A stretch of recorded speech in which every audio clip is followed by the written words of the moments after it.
नमस्कार, मैं जनमुक्ता शिवम गौतम। खबर आ रही है अमेरिका से और अमेरिका की जो खबर है वो चीन को हिला देने वाली है। अमेरिकी जो व्हाइट हाउस है, जो कि आप कह सकते हैं कि प्रेसिडेंट की तरफ से ही ये खबर है, और व्हाइट हाउस के बड़े अधिकारी chief of staff mark meadows ने एक बयान दिया। उन्होंने कहा है कि भारत की सेना के साथ वो हर स्थिति में मजबूती के साथ खड़े रहे, खासकर चीन के मामले में, क्योंकि चीन के साथ भारत का जो संघर्ष चल रहा है वो अमेरिका नहीं चाहता कि किसी भी हालत में चीन जैसे किसी देश को दुनिया के ऊपर अपनी दादागिरी चलाने का मौका दिया जाए। और चीन जिस तरीके से पूरी दुनिया का सुपर पावर बनने की कोशिश कर रहा है, अपनी दादागिरी चलाने की कोशिश कर रहा है, उसका अमेरिका विरोध करता है और आगे भी करता रहेगा। ये मार्क मीडोज ने स्पष्ट कर दिया है। मार्क मीडोज ने कहा कि जिस तरीके से साउथ चाइना सी के अंदर भी चीन अपनी दादागिरी छोटे छोटे देशों पर चलाने की कोशिश कर रहा है, उसी को दोहराने की साजिश चीन ने भारत की LAC पर करने की कोशिश की, लेकिन भारत ने उसका माकूल जवाब दिया। और इस पूरी स्थिति में चीन के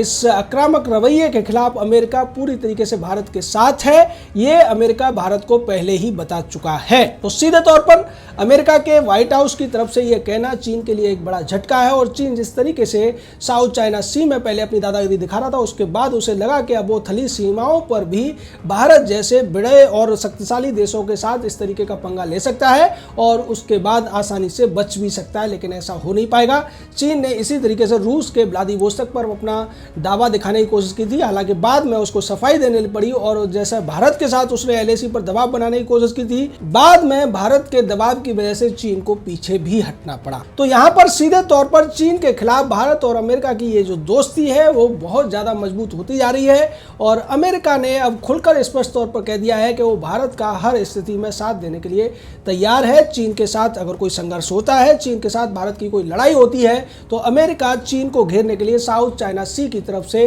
चीन पर हमला कर सकता है। अब ये स्पष्ट हो गया है। दूसरी तरफ चीन के ऊपर भारत की तरह से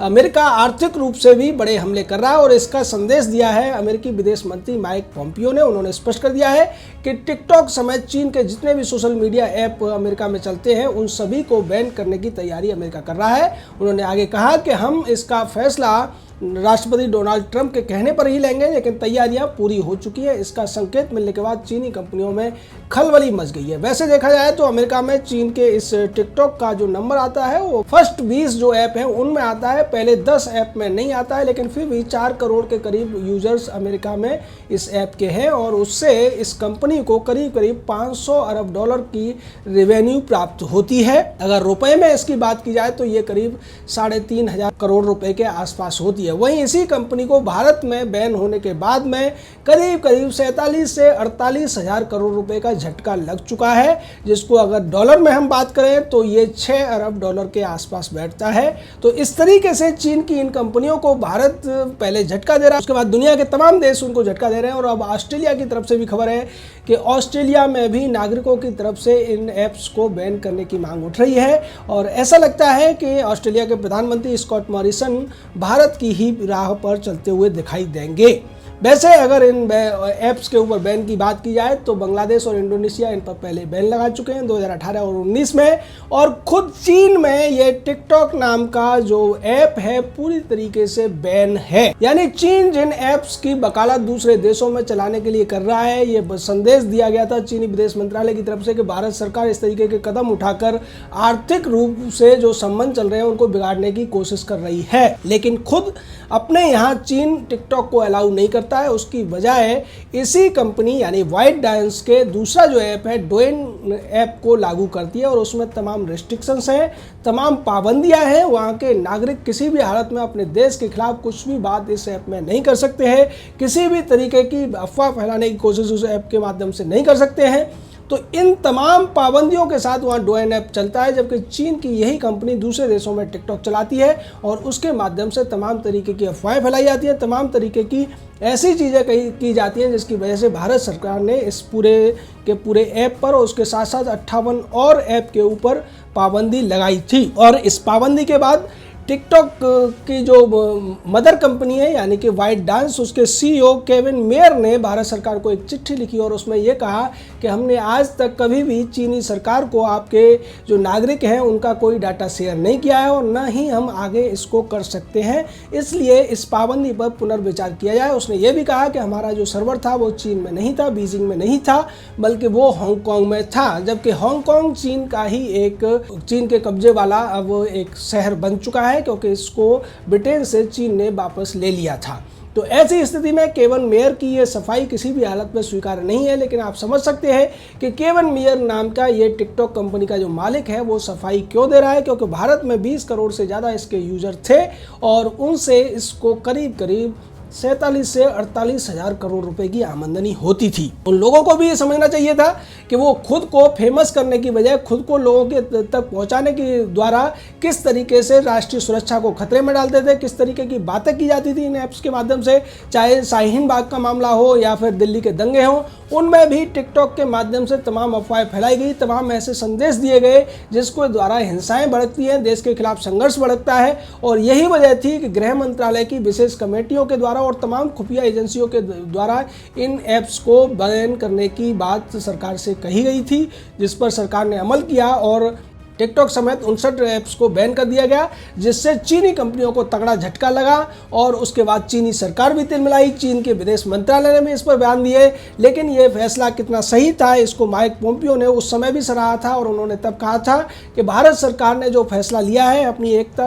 अखंडता और संप्रभुता के लिए वो बेहद सराहनीय है और हम इस फैसले का स्वागत करते हैं। चीन की कंपनियां जासूसी के लिए कुख्यात हैं और चीन इसी तरीके से ऐप्स के माध्यम से दूसरे देशों के नागरिकों की जासूसी कराता है, उनके डाटा चोरी करता है और उन देशों में अराजकता फैलाने में मदद करता है। तो इस तरीके से चीन के लिए ये झटके पे झटके लगते जा रहे हैं। दूसरी तरफ चीन के साथ भारत का जो सीमा विवाद हुआ था उसको लेकर कल से चीन की सेना 2 किलोमीटर पीछे चली गई थी, लेकिन इसको लेकर भारत के कुछ लाल हरे चैनलों और उनके तथाकथित स्वयंभू ईमानदार पत्रकारों राजदीप सरदेसाई, रवीश कुमार टाइप के पत्रकारों ने यह सवाल उठाया था कि जब भारतीय सीमा में चीनी सेना घुसी ही नहीं थी तो ये पीछे कहाँ गई। ये वही बात है जो कांग्रेस पार्टी का पूर्व अध्यक्ष, भारत का सबसे ज़्यादा अधेड़ युवा राहुल गांधी बार बार कहता है, वो भी यही कहता है। लेकिन अब चीन का जो जवाब कल आ गया था झाओ लिजियन का कि हाँ हमारी सेनाएं पीछे हटी हैं, उसके बाद उन लोगों को समझ लेना चाहिए कि भारत और चीन के बीच में 1996 और 2006 में एक समझौता हुआ था जिसके तहत दोनों ही देशों की सेनाएं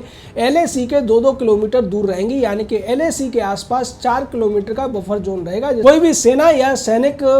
टेंट जैसी चीज या कोई स्ट्रक्चर नहीं बनाया जाएगा। लेकिन चीन की सेना ने इसको एक तरीके से उल्लंघन करने की कोशिश की, जिसका विरोध भारतीय सेना ने किया था और उसकी वजह से पेट्रोलिंग पॉइंट 14 है उसके ऊपर गलवान घाटी में संघर्ष हुआ था और उसके बाद भारत की सेना के 20 जवानों का बलिदान हुआ। हालांकि इसके बदले में भारतीय सैनिकों ने 100 से ज्यादा चीनियों को मौत के घाट उतार दिया था, उनकी गर्दनें तोड़ दी थी और तमाम चीनियों को गलवान नदी में फेंक दिया था। इसको लेकर भी सवाल उठाए गए थे और यह कहा गया था कि इसका पूरा सबूत है कि संघर्ष भारत की सीमा में हुआ है, जबकि ये LAC के उस पार हुआ था और LAC के पास आने की वजह से ये संघर्ष हुआ था, जिसकी वजह से भारतीय सेना ने उन लोगों को खदेड़ा था। और यही वजह थी कि भारत बार बार इस बात पर दबाव दे रहा था चीन के ऊपर कि वो LAC के आसपास जो जमावड़ा है उसको कम करे, जिसको बाद में जब भारत के प्रधानमंत्री ने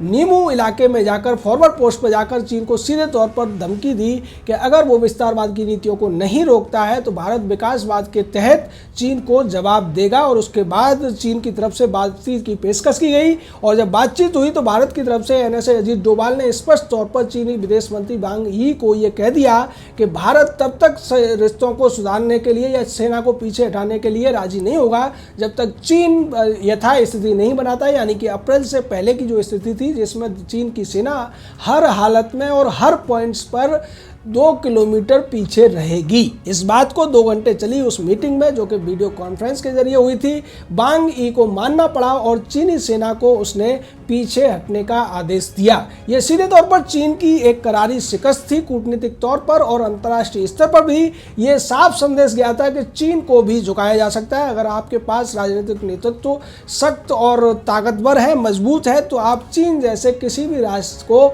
झुका सकते हैं जो दुनिया में विस्तारवाद को आगे बढ़ाना चाहता है या दूसरे देशों की ज़मीनों पर कब्जा करना चाहता है। गलवान में भी कुछ कुछ ऐसा हुआ था और इसी वजह से भारत सरकार ने चीन के उस वायदे को, जो पीछे हटने का जो एक स्टेटमेंट आया, उसको भी पूरी तरीके से विश्वास नहीं किया है और इसीलिए भारत सरकार ने 72 घंटों का एक निगरानी का कार्यक्रम भी रखा है, जिसके तहत चीन के साथ जुड़ी हुई पूरी एलएसी के ऊपर भारत के अपाचे हेलीकॉप्टर है, चिनूक हेलीकॉप्टर या फिर दूसरे हेलीकॉप्टर और सुखोई जैसे विमान हैं, वो गश्त कर रहे हैं और ये देखने की कोशिश कर रहे हैं कि चीन ने अभी तक सारी सीमा से अपने जवानों को 2 किलोमीटर पीछे लिया है या नहीं लिया है। क्योंकि अगर चीन ऐसा नहीं करता है तब तक भारत अपनी जो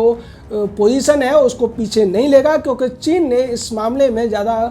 आक्रामकता दिखाई थी, इसीलिए पहल चीन को ही करनी पड़ेगी। और इसीलिए कल भी उड़ान भरी गई थी और आज रात को भी ये सब देखा जाएगा कि क्या वास्तव में चीन पीछे हटा है, और अगर नहीं हटा है तो फिर से बातचीत के द्वारा इस पर दबाव बनाया जाएगा।